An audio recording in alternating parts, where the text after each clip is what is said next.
24 अगस्त 2021 shift first जो प्रश्न हम पीछे किए थे यूपी ट्रिपल एससी के पेट के, जो आगे और क्वेश्चन बच रहे हैं उनको हम यहाँ देखेंगे। तो शुरुआत करते हैं अपने 25वें क्वेश्चन के साथ। 25वां क्वेश्चन देखिए क्या दिया है। ये आपका दिया है जो इकोनॉमिक संबंधित है। बैंक दर का अर्थ है, ऑप्शन ए है देश के केंद्रीय बैंक द्वारा ली जाने वाली आधिकारिक ब्याज दर, और बी है बैंकिंग संस्थाओं के लाभ की दर, और सी है अनुसूचित बैंकों द्वारा ली जाने वाली ब्याज दर, और डी है साहूकार द्वारा ली जाने वाली ब्याज दर। तो बैंक दर क्या है? तो बैंक दर देश के केंद्रीय बैंक द्वारा ली जाने वाली आधिकारिक ब्याज दर है, उसे ही हम बैंक दर कहते हैं या उसके नाम से जानते हैं। तो याद रखिएगा इस प्रश्न को, ये आपके प्रश्न जो पूछे गए थे प्रीवियस ईयर प्रश्न है। 26वें प्रश्न को देखने से पहले मैं आप सभी से कहना चाहूंगा, जो भी लोग चैनल पर नए हो या पहली बार आए हो वो चैनल को सब्सक्राइब जरूर करें, ठीक है, और साथ ही साथ बेल आइकन प्रेस करें ताकि कोई भी अपडेट हमारी तरफ से आपको दी जाए तो वो सबसे पहले आपके पास पहुंचे। और जितने भी आपके भाई बंधु जो भी आपके साथ तैयारी करने वाले हैं उनको जरूर इस क्लास को शेयर करिए ताकि ज्यादा से ज्यादा लोगों के पास ये क्वेश्चन पहुंच सके। तो शुरुआत करते हैं 26वें प्रश्न। काजीरंगा राष्ट्रीय उद्यान जो है स्थित है, कहाँ स्थित है? केरल में, पश्चिम बंगाल में, असम में या मध्य प्रदेश में? तो मैं बता दूं कि काजीरंगा राष्ट्रीय उद्यान असम राज्य में स्थित है। कहाँ है? असम राज्य में स्थित है, इसको नोट करिएगा। और ये काजीरंगा राष्ट्रीय उद्यान एक सींग वाले गैंडों के लिए प्रसिद्ध है। किसके लिए? एक सींग वाले, एक सींग, एक ये देखिए एक सींग वाले जो गैंडे होते हैं उनके लिए प्रसिद्ध है। किसके लिए? एक सींग वाले गैंडे के लिए प्रसिद्ध है। काजीरंगा राष्ट्रीय उद्यान को वर्ष 1985 में, कब? 1985 में यूनेस्को द्वारा विश्व धरोहर स्थल घोषित किया गया था। याद कब? 1985 में, और यूनेस्को द्वारा विश्व धरोहर स्थल घोषित किया गया था। तो जो इनसे जुड़े तथ्य हैं उनको मैं बता दिया, आप नोट कर सकते हैं इसको और याद कर सकते हैं। 27वें प्रश्न की बात करें तो दिया है कि इनमें से किस प्रकार की अर्थव्यवस्था में संसाधनों पर निजी अधिकार होते हैं और आर्थिक गतिविधियों का मुख्य उद्देश्य लाभ अर्जित करना होता है? तो ए है वैश्विक, बी मिश्रित, सी समाजवादी, डी पूंजीवादी। तो याद रखिएगा कि पूंजीवादी जो होता है, जो इसका सही ऑप्शन है वो पूंजीवादी हो जाएगा। और पूंजीवादी अर्थव्यवस्था में संसाधनों पर निजी अधिकार होते हैं। किसका? जो पूंजीवादी अर्थव्यवस्था है संसाधनों पर निजी अधिकार होते हैं और आर्थिक गतिविधियों का मुख्य उद्देश्य लाभ अर्जित करना होता है। भारत की अर्थव्यवस्था पूंजीवादी और समाजवादी दोनों का मिश्रित रूप है। क्या है? दोनों का मिश्रित रूप है, पूंजीवादी और समाजवादी। अगर आपसे पूछा जाए कि भारत की अर्थव्यवस्था कैसी है तो पूंजीवादी और समाजवादी का मिश्रण है। क्या है? पूंजीवादी और समाजवादी का मिश्रण है। तो इसको आप याद रखिएगा। ऐसे प्रश्न को जो मैं बता रहा हूँ जिनके तथ्य हैं उनको आप याद कर सकते हैं क्योंकि प्रश्न आपसे पूछा जा सकता है। 28वां प्रश्न दिया है कि 100 रुपए का नोट किसके द्वारा हस्तांतरित होता है? 100 रुपए का नोट किसके द्वारा हस्तांतरित होता है? तो ए है वित्त सचिव, बी है वित्त मंत्री, सी है भारत के राष्ट्रपति, और डी है आरबीआई गवर्नर। तो इसका जो सही जवाब हो जाएगा वो आरबीआई गवर्नर हो जाएगा। क्या हो जाएगा? RBI governor. जो 100 रुपए का जो नोट होता है ना उस पर आरबीआई गवर्नर द्वारा हस्ताक्षर यानी कि हस्ताक्षर होता है तथा 1 रुपए का नोट भारत के वित्त सचिव द्वारा हस्ताक्षरित होता है। बात करेंगे अगर 1 रुपए की नोट की, ये देखिए आपका जो 1 रुपए का यहाँ नोट है ये वित्त सचिव द्वारा होता है। किसके द्वारा? ये इस पे किसका साइन होता है? इस पे साइन होता है वित्त सचिव का। और यहीं आपसे बात किया जाए कि 100 रुपए का अगर नोट हो, क्या 100 रुपए का हो, तो इस पे आरबीआई गवर्नर का रहेगा। किसका रहेगा? आरबीआई गवर्नर का रहेगा साइन। 29वें प्रश्न की बात करें तो 29वां प्रश्न देखिए क्या दिया है कि यदि आरबीआई नकद कोषानुपात को घटा दे, यदि नकद कोषानुपात को घटा दे तो साख सृजन पर क्या असर होगा? इसका जवाब हमें देना है ऑप्शन के थ्रू। ऑप्शन है इनमें से कोई नहीं, बी है बढ़ जाएगी, सी है घट जाएगी, या डी है कोई असर नहीं होगा। तो अगर आरबीआई नकद कोषानुपात को घटा दे तो साख सृजन पर जो असर पड़ेगा वो बढ़ जाएगा। क्या हो जाएगा? साख सृजन जो है वो बढ़ जाएगा। क्या हो जाएगा? साख सृजन पर जो है बढ़ जाएगा असर। यदि आरबीआई नकद कोषानुपात को घटा दे तो साख सृजन बढ़ जाएगी, तथा यदि आरबीआई नकद कोषानुपात को बढ़ा दे तो साख सृजन जो है घट जाएगी। जस्ट अपोजिट है। समझिएगा कि अगर यहाँ कोषानुपात को घटाती है तो साख सृजन जो है वो प्लस हो जाएगा। क्या हो जाएगा? वो प्लस हो जाएगा। अगर लेकिन यही कोषानुपात को यहाँ घटाने के बजाय यहाँ माइनस कर दे, सॉरी प्लस कर दे, ये अगर प्लस करेगी यानी कि बढ़ाएगी तो साख सृजन जो है वो आपका माइनस हो जाएगा। क्या हो जाएगा? कम हो जाएगा, घट जाएगा। इसको याद रखिएगा। 30वां प्रश्न क्या कह रहा है? 30वां प्रश्न कह रहा है कि भारत के संविधान में जन स्वास्थ्य एवं स्वच्छता किसमें शामिल है? भारत के संविधान में जन स्वास्थ्य एवं स्वच्छता किसमें शामिल है? तो ए है इनमें से कोई नहीं, बी है संघ सूची में, सी है समवर्ती सूची में, और डी है राज्य सूची में। तो जो इसका सही जवाब देना है उसका ऑप्शन के थ्रू जवाब दीजिए आप सभी लोग। तो जो राज्य सूची है उसी में इसका जो प्रावधान दिया गया है, यानी कि जन स्वास्थ्य एवं स्वच्छता जो है वो राज्य सूची में दिया गया है। भारत के संविधान में जन स्वास्थ्य एवं स्वच्छता राज्य सूची में शामिल है।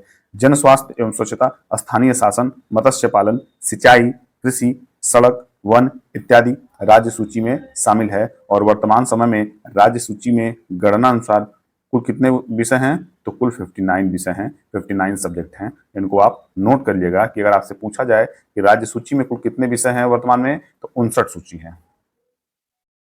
31वां प्रश्न देखिए, यहाँ पे अच्छा प्रश्न है। भारत में पंचायती राज व्यवस्था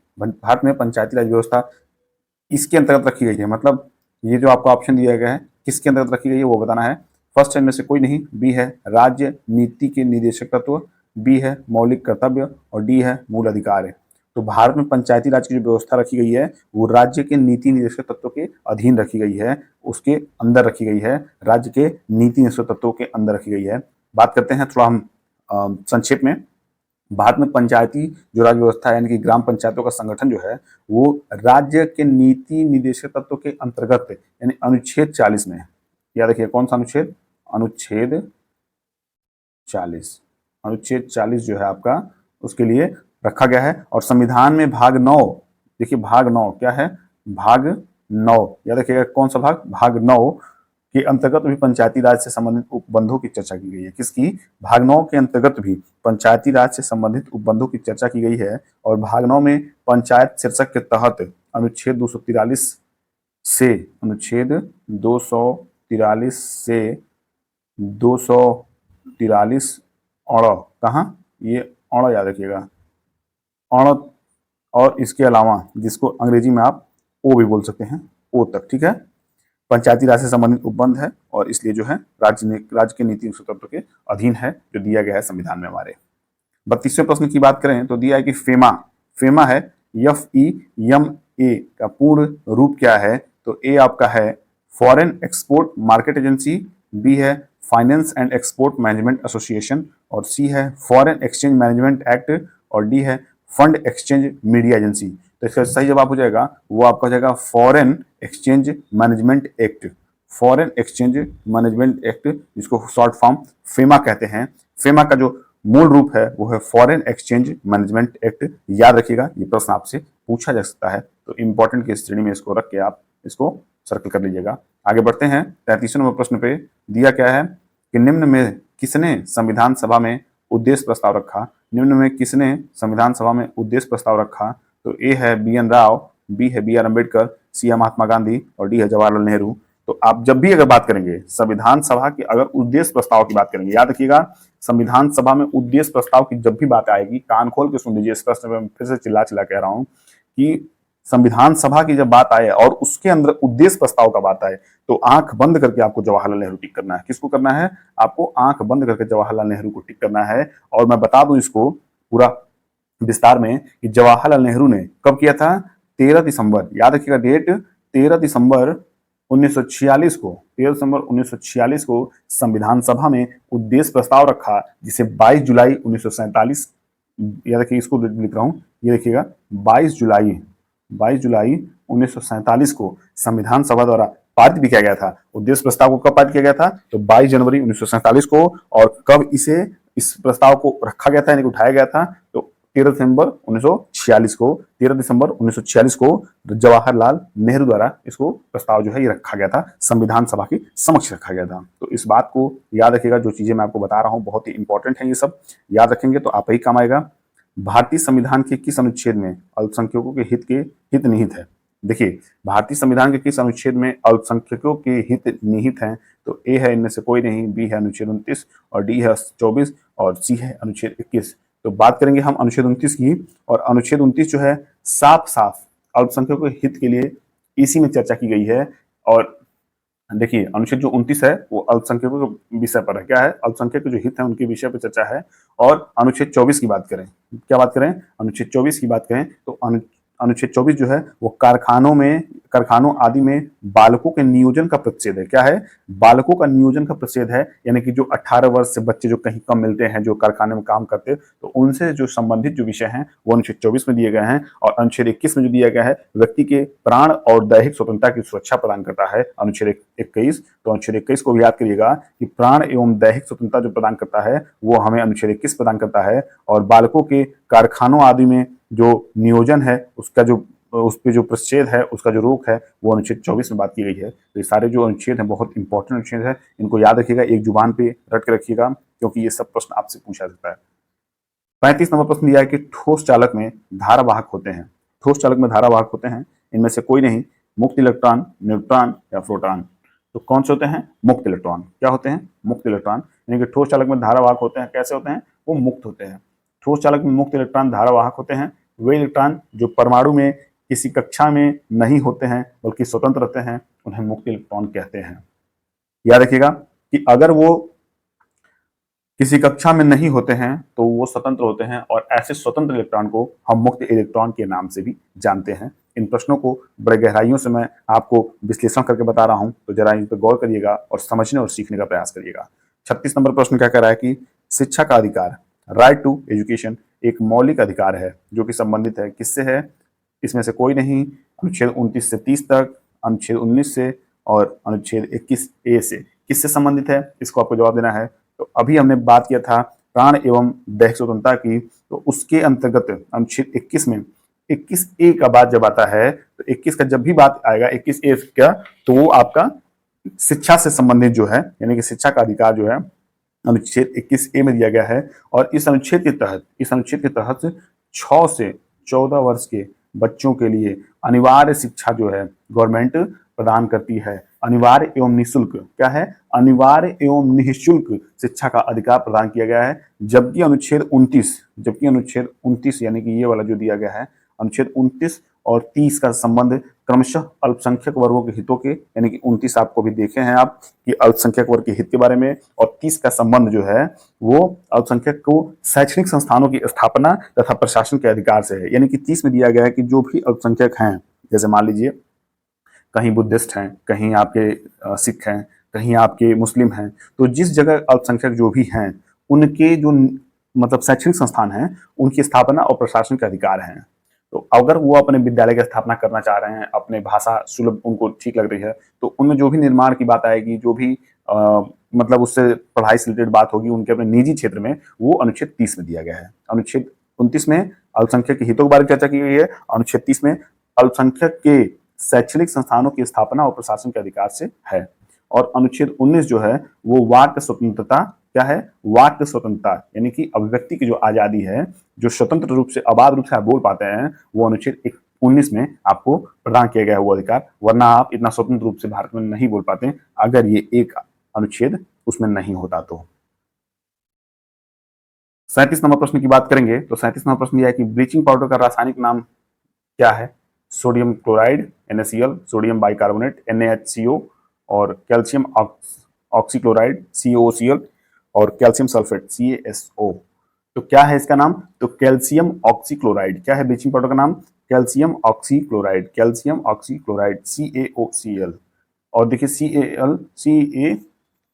CaOCl2 होता है। क्या होता है? Ca और Cl2 होता है, याद रखिएगा, CaOCl2, calcium oxychloride.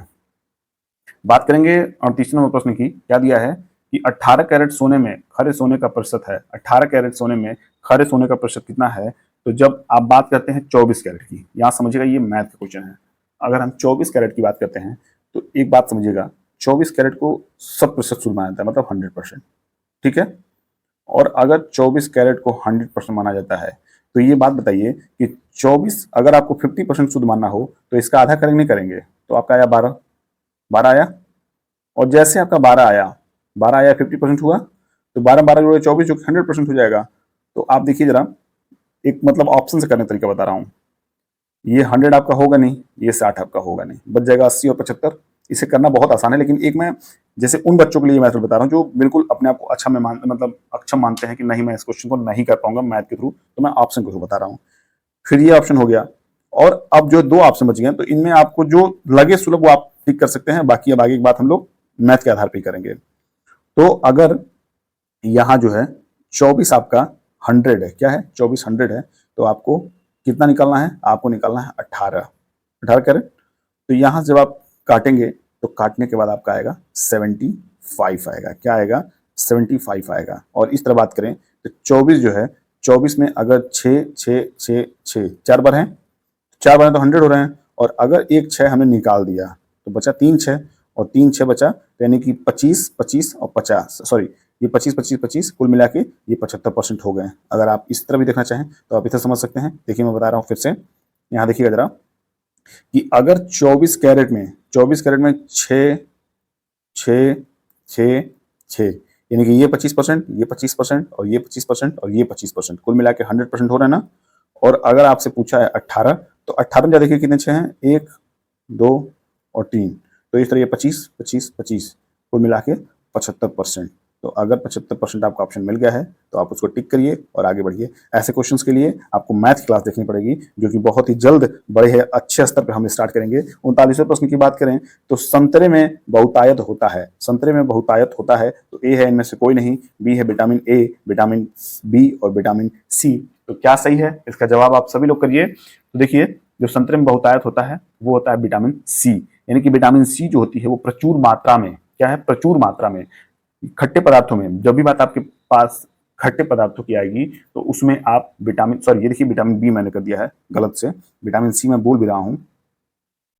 Vitamin C खट्टे पदार्थ में आपको क्या मिलता है, खट्टे पदार्थ में आपको विटामिन सी मिलता है, याद रखिएगा विटामिन सी। और इसी में नहीं, जब भी आपकी खट्टे पदार्थ की बात आएगी विटामिन सी, और विटामिन सी में प्रचुर मात्रा में जो है खट्टे में विटामिन सी पाया जाता है। और इससे किस कमी दूर किया जाता है, इससे स्कर्वी रोग भी जो है, सॉरी स्कर्वी रोग भी जो है वो हो सकता है। स्कर्वी कौन सा रोग, स्कर्वी। तो याद रखिएगा विटामिन सी बहुतायत में संतरे में पाया जाता है।